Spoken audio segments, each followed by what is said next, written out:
परिवार के एक सदस्य के लिए एक कानून हो, परिवार के दूसरे सदस्य के लिए दूसरा कानून हो, तो क्या वो घर चल पाएगा क्या? ध्रुवीकरण में भी आप मात खाओ।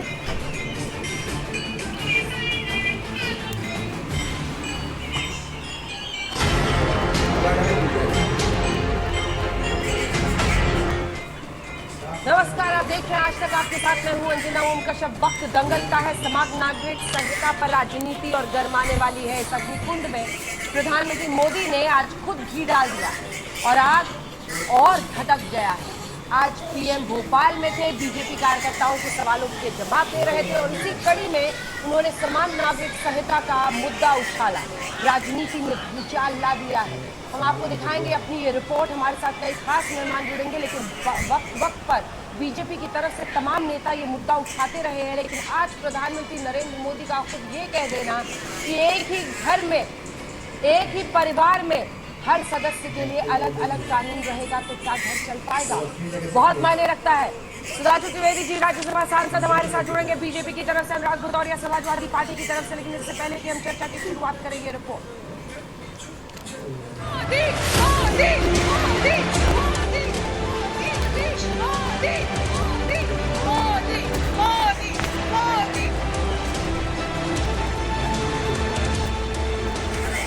पूरे रॉ में थे पीएम मोदी, विपक्ष पर हार्ड हिटिंग हमले कर रहे थे। विपक्ष की एकता पर, भ्रष्टाचार पर, घोटालों की फेहरिस्त पर, परिवारवाद पर, भाई भतीजावाद पर, तरकश से तमाम तरह के तीर निकल रहे थे और बीजेपी कार्यकर्ता मोदी के एक एक शब्द पर निहाल हो गए।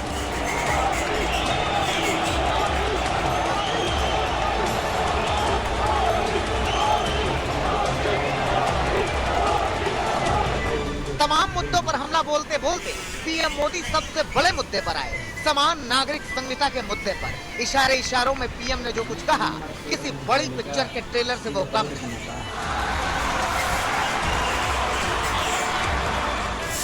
भारत के मुसलमान भाई बहनों को भी ये समझना होगा कि कौन से राजनीतिक दल ने भड़का करके उनका फायदा लेने के लिए उनको बर्बाद कर रहे हैं।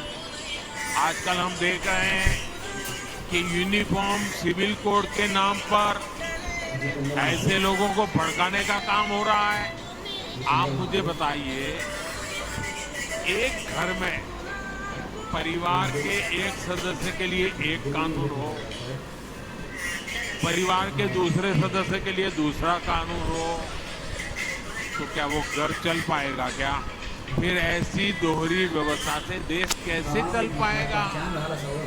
हमें याद रखना है कि भारत के संविधान में भी नागरिकों के समान अधिकार की बात कही गई है। पीएम मोदी समान नागरिक संहिता पर बेहद सधे अंदाज में बोले, जिसमें ना किसी तरह का ऐलान था और ना ही कोई वादा, लेकिन इतना तो साफ था कि वो समान नागरिक संहिता के समर्थन में है। पीएम ने पसमानदा मुसलमानों की भी पैरोकारी की, उनके भेदभाव का भी सवाल उठाया, बीजेपी से मुसलमानों की दूरी पर भी बात की। ये वोट बैंक की राजनीति करने वालों ने हमारे जो पसमानदा मुसलमान भाई बहन हैं, उनका तो जीना भी मुश्किल करके रखा हुआ है। वो तो तबाह हो गए, उनको कोई फायदा नहीं मिला है। उनके ही धर्म के एक वर्ग ने पसमानदा मुसलमानों का इतना शोषण किया है, लेकिन इसके ऊपर कभी देश में चर्चा नहीं हुई। पसमानदा मुसलमान मोची होते हैं, भिस्ती होते हैं, जोगी होते हैं, लाल बेंगी होते हैं, भटियारा होते हैं, मिरासी होते हैं, डफाली होते हैं, मुकेरी होते हैं, शिया होते हैं, लहरी होते हैं, हल्दर होते हैं, सिकदर होते हैं, कितनी ही जातियां।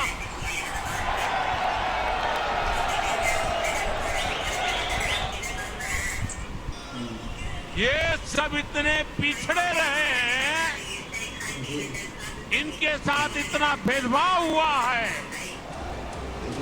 समान नागरिक संहिता पर पीएम के बयान के अब मायने निकाले जा रहे हैं। मध्य प्रदेश में मुसलमानों की बेहद ज्यादा बड़ी आबादी नहीं है और जो भी आबादी है उससे बीजेपी को चुनावी लाभ होगा इसकी भी उम्मीद नहीं है। फिर चुनावी मंच से समान नागरिक संहिता की हिमायत की क्या हित हो सकते हैं, ये एक खलबली पैदा करने वाला सवाल है। वो यूनिफॉर्म सिविल कोड की नहीं बात कर रहे, वो हिंदू सिविल कोड की बात कर रहे। पूरे जो इस्लामिक रेफरेंसेस है प्रैक्टिसेस के, उसको वो इलीगल ट्रीट करेंगे और पूरे हिंदू प्रैक्टिसेस को प्रधानमंत्री अंडर द लॉ प्रोटेक्ट कर लेंगे। हम मुसलमान अल्लाह के अहकामात को जो कुरान पाक में साफ साफ लिखे हैं उसको फॉलो करते हैं। इन अहकामातों से किसी दूसरे को कोई तकलीफ नहीं है। ये हमारे पर्सनल लॉज हैं, इसको अगर ख़त्म करेंगे तो इसका हम ज़बरदस्त विरोध करेंगे।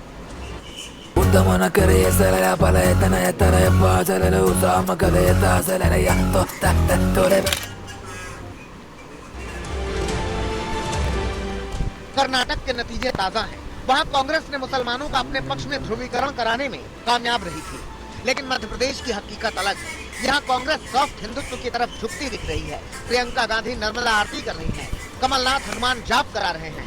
तब पीएम मोदी का समान नागरिक संहिता की हिमायत का क्या मतलब हो सकता है? क्या समान नागरिक संहिता के पक्ष में खड़े होने से हिंदू वोट बैंक और मजबूत होगा? कहीं ये मुसलमानों पर चोट से हिंदू वोट के जुगाड़ का दांव तो नहीं? रवीश पाल सिंह, भोपाल, आज तक। तो सुधांशु त्रिवेदी जी कुछ ही देर में हमारे साथ राज्यसभा सांसद बीजेपी का पक्ष रखने के लिए जुड़ेंगे। अनुराग भदौरिया हमारे साथ जुड़ गए हैं, प्रवक्ता समाजवादी पार्टी के। आदिल हसन साहब प्रवक्ता AIMIM के जुड़ गए हैं। परवीज हनीफ साहब जो कि नेशनल प्रेसिडेंट है ऑल इंडिया पसमंदा मुस्लिम महज के, वो हमारे साथ जुड़ गए हैं। Ashwini Upadhyay ji advocate supreme court के, जिन्होंने ये मुद्दा पहले ही कोर्ट में उठाया हुआ है, वो हमारे साथ स्टूडियो में है। अनुराग जी आपके साथ आज शुरू करते हैं। प्रधानमंत्री कह रहे हैं सामाजिक न्याय के लिए ये है और लोगों को चौकन्ना भी किया है कि वह ऐसी राजनीतिक पार्टियां जो मुस्लिम तुष्टीकरण का कार्ड खेलती हैं वो UCC के नाम पर आपको उकसाएंगी, बहकाएंगी। तो किधर है आप UCC पे? बिल्कुल बिल्कुल बिल्कुल भारतीय जनता पार्टी बिल्कुल सही कह रही है कि जैसे ही चुनाव आएगा हम डिवाइड एंड रूल करने की बात करना शुरू कर देंगे। मैं आपसे पूछना चाहता हूँ, देश संविधान और न्यायपालिका से चलेगा कि देश ऐसे ही चल जाएगा कि हमारे मन में जो आया हमने एक बॉल उछाल दी कि चलो बॉल उछल गई, अब सब लोग इस पे हवा में, इसमें हवा में बहस करते रहो? अरे आपने कोई एक्सपर्ट कमेटी बनाई क्या? अगर एक्सपर्ट कमेटी बनाई है तो आपने कौन सी एक्सपर्ट कमेटी, सुन लीजिए ना, मैं बात पूरी करूं। एक्सपर्ट कमेटी बनाई है, अरे सुन लीजिए, कौन सी एक्सपर्ट कमेटी बनी वही तो जानना चाहता हूँ। उस एक्सपर्ट कमेटी ने क्या ईसाई समुदाय से राय ली, क्या सिख समुदाय से राय ली, क्या बौद्ध समुदाय से राय ली, क्या जैन समुदाय से राय ली, क्या जो हमारे मुस्लिम समुदाय से राय ली? किससे उन्होंने राय ली? ये कोई 2000 का नोट थोड़ी है, आपने रात में चालू किया, कुछ दिन बाद 2000 का नोट बंद कर दिया। भाई देश संविधान से चलेगा ना। आप मसौदा तैयार कीजिए, अब मसौदा यहाँ पे संसद में लेके आइए, उसमें बहस कराइए, लोकतांत्रिक तरीके से उसमें बहस होगी, बात होगी। अगर वो मसौदा सही होगा तो विपक्ष को क्या, पूरे देश को पसंद आएगा। पहले आप कुछ बनाइए तो सही। आप हवा में बॉल उछालते हैं क्या मैं इस समय मतलब चुनाव का वक्त आ गया तो आपने बॉल उछाल दी? मैं आपसे पूछना चाहता हूँ, यहीं पे हुकुम सिंह, सरदार हुकुम सिंह थे ना, इन्होंने जब इसका विरोध किया था, क्यों विरोध किया था? उन्होंने बोला था सिख समुदाय का इसमें हित नहीं दिखाई पड़ता, उनकी संस्कृति से इसमें संस्कृति के ऊपर उनको लगा कि सुरक्षित नहीं है, तो उन्होंने उस समय विरोध किया था। तो मैं इनसे पूछना चाहता हूँ, क्या आपने कोई ऐसा मसौदा तैयार किया जनता के सामने लाइए? आप इस तरह की बातें करके समाज के अंदर में एक ऐसा माहौल मत बनाइए कि आपने एक हमने नहीं लिया, हम UCC ला रहे हैं, UCC ला रहे हैं। कहाँ ला रहे हैं, कब ला रहे हैं, क्या मसौदा है, क्या उसमें आपने किया है, क्या तैयारी की है? लाइए, आप जनता के सामने रखिए, जनता के सामने रखिए, विपक्ष के सामने रखिए, पार्लियामेंट के अंदर रखिए। और एक्सपर्ट कमेटी आपने नहीं बनाई है। मैं कहीं का एडवाइजरी कमेटी, एक्सपर्ट कमेटी में फर्क होता है। कोई भी लॉ मिनिस्टर अपनी एडवाइजरी कमेटी बना सकता है, आप एक्सपर्ट कमेटी बनाइए ना। देश को लोकतांत्रिक तरीके से चलने दीजिए, संवैधानिक तरीके से चलने दीजिए, तानाशाही मत अपनाइए। क्या आपने नोट शुरू किया, आज हमने नोट बनाया तो 2000 का नोट शुरू, कल बनाया 2000 का नोट बंद। सांसद जी 24 में मुश्किल लग रहा है क्या बीजेपी? देश है कि क्या चला रहे देश के अंदर? UCC पार लगाएगा क्या? चुनाव जैसे जैसे करीब आते हैं, कुछ ना कुछ एक अच्छा मुद्दा आप लोग अपने हिसाब से ढूंढ ही लेते हैं।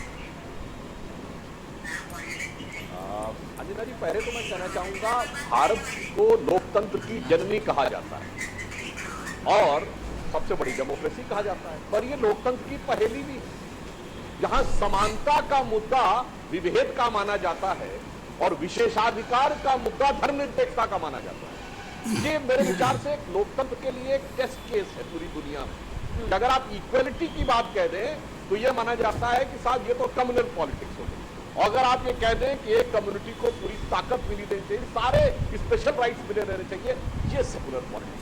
अभी आपने देखा किस उद्विग्नता बेचैनी के साथ अनुराग भदौरिया जी बोल रहे थे मसौदा, अरे भाई सैद्धांतिक बात तो करो, ये तो ऐसी बचकानी बात है कि जब अंग्रेजों से मुक्ति पाने की बात करनी थी कोई है, पहले संविधान का मसौदा तो बताओ, पहले बताओ तो कि उसके बाद होगा कैसे, उसके बाद किस किस ढंग के नियम रहेंगे तब बताएंगे ना। पहले सिद्धांत रूप में तय था कि ब्रिटिश सरकार से मुक्ति पानी है, वैसे सिद्धांत रूप में तय था कि भारत को लोकतंत्र होना है, तब मसौदा होता है। और जहां तक मसौदा सिद्धांत रूप में तो आप बताइए, और आपके मुंह से एक बड़ी अच्छी बात अभी आपने कहा बौद्धों से राय ली, बीच में नहीं मिस्टर भदौरिया, ईसाइयों से राय ली, सिखों से राय ली। यही तो मैं कहना चाहता हूं। आप मुझे एक प्रतिनिधि बताइए, क्या किसी क्रिश्चियन को प्रॉब्लम है? क्रिश्चियन डोमिनेटेड गोवा में लागू है। और सुनिए, सिख को प्रॉब्लम है, जैन को प्रॉब्लम है, बौद्ध को प्रॉब्लम है, पारसी यहूदी, एक नेता बताइए। और तो और छोड़िए अंजना जी, इनसे मैं पूछता हूं, इन अल्पसंख्यक समुदायों जिनका नाम अभी अनुराग भदौरिया ने खुद दिया था, अपनी पार्टी के एक नेता का नाम बताएं, बड़े नेता का बताइए। एक सिख नेता, एक पारसी नेता, एक यहूदी नेता, एक बौद्ध नेता, बताइए जो मंत्री बना। सुनिए, अरे सुन लीजिए, आपको याद होगा से चलेगा ना देश, 1948 में, सुन ले मेरी बात पूरी होने दीजिए, बीच में मत बोलिए, बीच में मत बोलिए। सरदार हुकुम सिंह का नाम तो आपने सुना था कि नहीं सुना है? सुना है कि नहीं सुना है बताइए। बाद में लोकसभा के अध्यक्ष भी रहे थे, वो सिख समुदाय से आते थे। उन्होंने सबसे पहले विरोध किया था।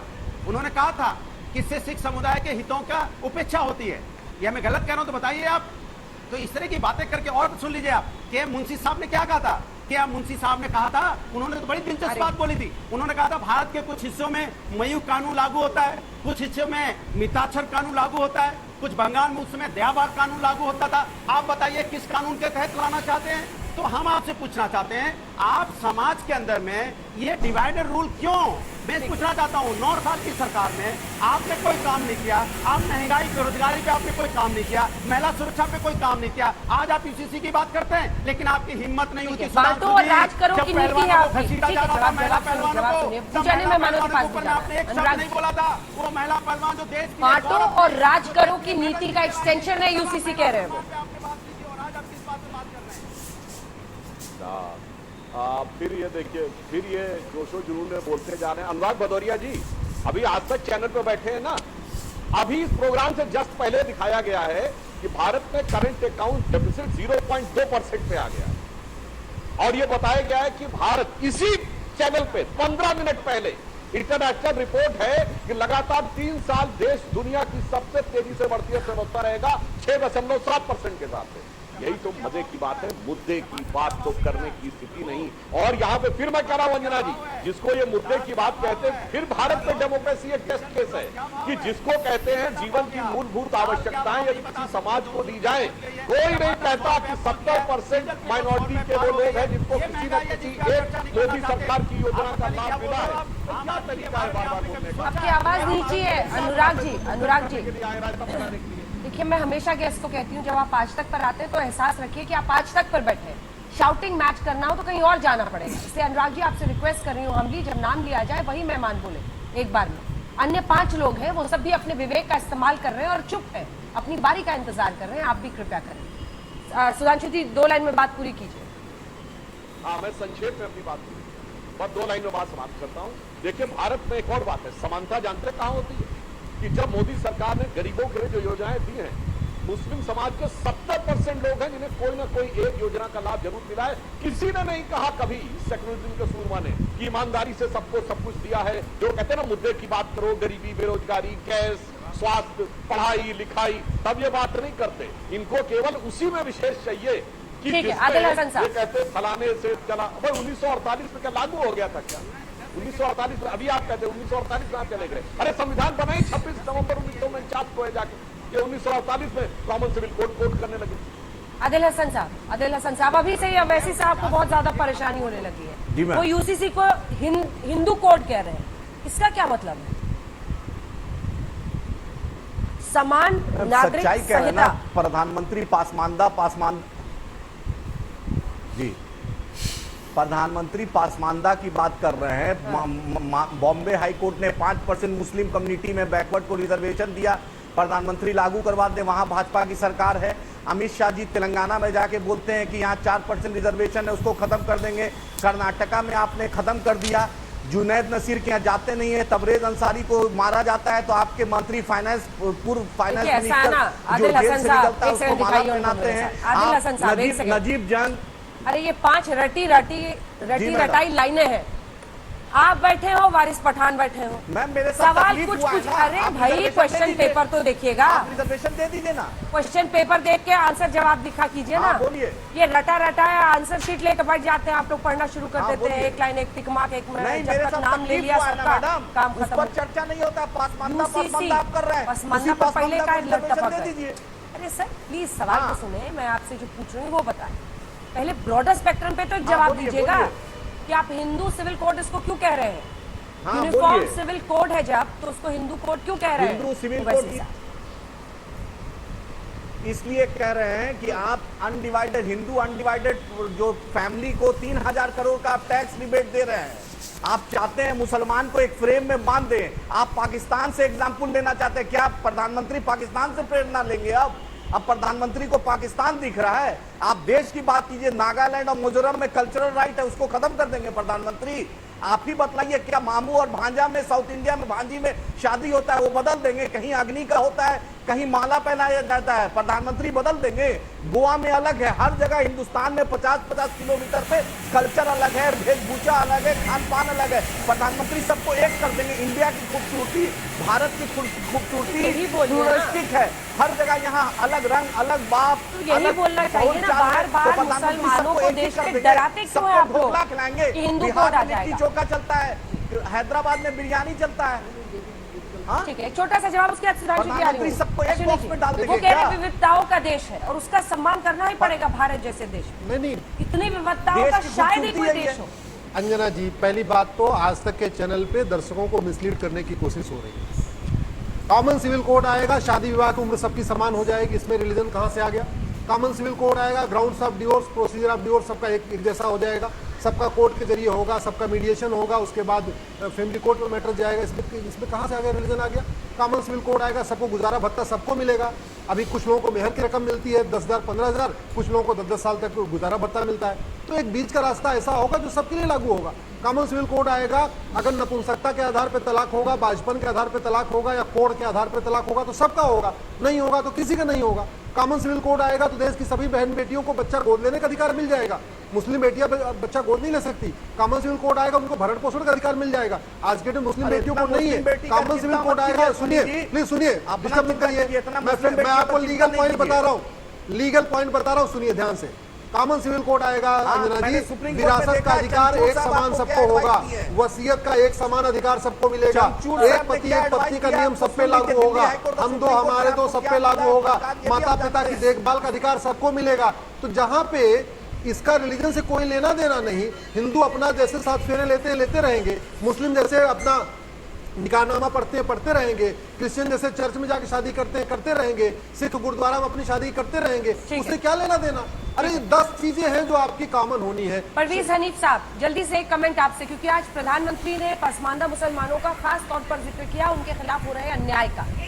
आपको कैसा लगता है ये जो यूनिफॉर्म सिविल कोड का प्रस्ताव, जिसको एक तरह से आज पीएम खुलकर प्रमोट करते नजर आए? परवेज जी, पहले तो यूनिफॉर्म सिविल कोड जो है अपनी जगह, इसमें एक बात जो ले आते हैं मुस्लिम पर्सनल लॉ की, ये बताएं कि जितने भी रूल हैं ये जो बने हैं, जो आज परंपरा के रूप में है, तो ये तो अंग्रेजों ने बनाए ना। ये ना तो कुरान के ऊपर है, ना हिंदुस्तानी जो है वो तौर तरीके के ऊपर है, ना यहाँ के आबादी के ऊपर है। यहाँ पर जो है वो अगर कॉमन सिविल कोड आता है तो इसमें जब क्रिमिनल में अपनी जगह जो है वो औरंगजेब के वक्त में जो है वो हाथ काटने की बात आई तो कहा मना कर दिया गया। तो इस तरीके से अगर कॉमन बात आती है तो कॉमन में कोई एक साथ कानून बहुत से मुल्कों में है, बहुत जगहों पे है। मुस्लिम को पूरे ग्लोबलाइजेशन के आधार पर देखने की जरूरत है कि दूसरे मुल्कों में वहाँ पे भी मुसलमान रहते हैं, वहाँ पर किस तरीके से क्या है, अपने अपने कानून है। तो अगर हिंदुस्तान में बात आती है तो इसके इतना शोर क्यों? पसमानदा मुस्लिम की बात हो रही है, तो पसमानदा के मुस्लिम के बात में जो कह दिया जाता है कि आंसू बहाना बंद करो, तो सवाल यह है कि वो आंसू आपने क्यों नहीं मतलब बहाए। वो लोग जो ये बात कहते हैं कि आंसू बंद हो, तो आंसू आपने क्यों नहीं बहाए। आज 75 साल के बाद में जो है अगर पसमानदा मुस्लिम की बात, हिंदुस्तानी मूल के मुसलमान की बात हो रही है जो 85% है, तो आज मैं समझता हूँ इसका स्वागत होना चाहिए। एक तरफ से एक कोने से दूसरे कोने तक स्वागत होना चाहिए, न कि उस पर बहस हो। उस पर ये हो कि आंसू है, ये कमीशन बन गया, कमीशन पे जो है हो रहा है कि किसी तरीके से दलित मुस्लिम को ही जो है वो मिलना चाहिए। इसके अलावा जो है वो आप ये देखिए कि अभी एक बात आई कि साहब रोजगार जो है छीना जा रहा है मुसलमानों का, तो पसमानदा मुस्लिम का रोजगार कौन छीन रहा है। पिछड़ी जाति की राजनीति करने वालों ने उत्तर प्रदेश में छीना, दलितों की राजनीति करने वालों ने उत्तर प्रदेश में छीना। उत्तर प्रदेश ऐसी प्रांत है जो अपनी जगह पर मिनी इंडिया है, और यहाँ पर जो है वो 20% में 16% पसमानदा मुस्लिम, तो उनकी बात पर जो है शोर शराबा क्यों होता है, क्यों ये आप ही की तरफ इशारा कर रहे हो अनुराग जी, छोटा सा जवाब दीजिए फिर सिद्धांशु क्या है। अनुराग अधिकार और समानता और सामाजिक न्याय की अगर बात की जाती है तो इसका स्वागत होना चाहिए। स्वागत होना चाहिए, इसका कह रहे हो। बाद में रात में लगा देंगे। समाजवादी देखिए, समाजवादी पार्टी ने पिछड़ों में जो है पसमानदा मुस्लिम को रोजगार दिया। सर मैं बोल रहा हूँ, जवाब दे रहा हूँ सर मैं बोल रहा हूँ, एक बार रुक जाइए। मैंने कहा भारतीय समाजवादी पार्टी वही कह रही थी ना कि आप यहाँ पे जाति जनगणना करा लीजिए, और भारतीय जनता पार्टी यही जाति जनगणना का विरोध कर रही थी, जाति का विरोध कर रही थी। अब उसी पे आ गई ना, जो समाजवादी कहते हैं उसी लाइन पे भारतीय जनता पार्टी को भी आना पड़ता है, क्योंकि जनता यही चाहती है। पीडीए की बात की थी हमने कहा था यहाँ पे पिछड़ा दलित अल्पसंख्यक की बात की थी, आज वही बात आ गई ना। तो हम तो पिछड़ा दलित अल्पसंख्यक को आगे बढ़ाना चाहते हैं, हम चाहते हैं मेन स्ट्रीम में आए